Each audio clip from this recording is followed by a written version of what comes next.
അപ്പോൾ നിങ്ങൾക്ക് എല്ലാവർക്കും അറിയാലോ, ഫിഫ വേൾഡ് കപ്പ് 3 കൺട്രീസ് വെച്ചിട്ടാണ് നടക്കുന്നത്. USA, കാനഡ, മെക്സിക്കോ എന്ന് പറയുന്ന. ഈ USA-ലാണ് ഏറ്റവും കൂടുതൽ സ്റ്റേഡിയംസ് ഉള്ളത്.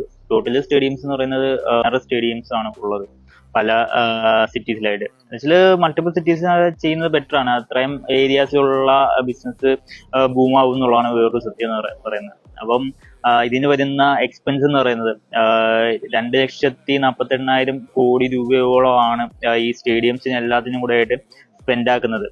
ഓക്കെ, അതില് അവർക്ക് കിട്ടുന്ന റവന്യൂ നോക്കിയിട്ടല്ല, എന്ന് വെച്ചാൽ ആ ഒരു ഇൻഫ്രാസ്ട്രക്ചറും കാര്യങ്ങളൊക്കെ സെറ്റപ്പ് ചെയ്യാനും അതിന്റെ ഒരു ഡെവലപ്മെന്റിനും വേണ്ടിയിട്ടാണ് ഈ പൈസ ഇൻവെസ്റ്റ് ചെയ്യുന്നത്.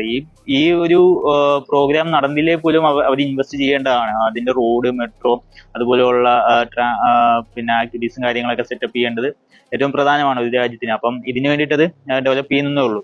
അതുകൊണ്ടാണ് ഇത്ര എക്സ്പെൻസ് വരുന്നത്. ഓക്കെ, പിന്നെ ഫിഫയ്ക്ക് കിട്ടുന്ന എമൗണ്ട് എന്ന് പറയുന്നത് 83,000 കോടി രൂപയാണ് കിട്ടുന്നത്. അതിൽ 18,000 കോടി രൂപ അവർക്ക് എക്സ്പെൻസ് ചെയ്യുന്നുണ്ട്. ബാക്കി 64,000 കോടി രൂപയോളം 60,000 കോടി രൂപയോളം അവർക്ക് ഈ പറയുന്ന റവന്യൂ ആയിട്ട് കിട്ടുന്നുണ്ട്. പ്രോഫിറ്റ് ആയിട്ട് കിട്ടുന്നുണ്ട്. അപ്പം അത്രത്തോളം ഫിഫയ്ക്ക് ഇതിലൊരു ബിസിനസ് നന്നായിട്ടുണ്ട് എന്നുള്ളതാണ്. ഓക്കെ, അപ്പം ഇതുമായിട്ട് റിലേറ്റഡ് ആയിട്ടുള്ള കുറേയധികം വീഡിയോസും കാര്യങ്ങളും ചെയ്തിട്ടുണ്ട്. അപ്പം നിങ്ങൾക്ക് അത് വാച്ച് ചെയ്യാവുന്നതാണ്. എന്തായാലും ബിസിനസ് അഡ്വർടൈസിങ് റിലേറ്റഡ് ചെയ്തിട്ടുള്ള കുറേയധികം വീഡിയോസ് ഞാൻ ഈ പേജിൽ ചെയ്യുന്നുണ്ട്.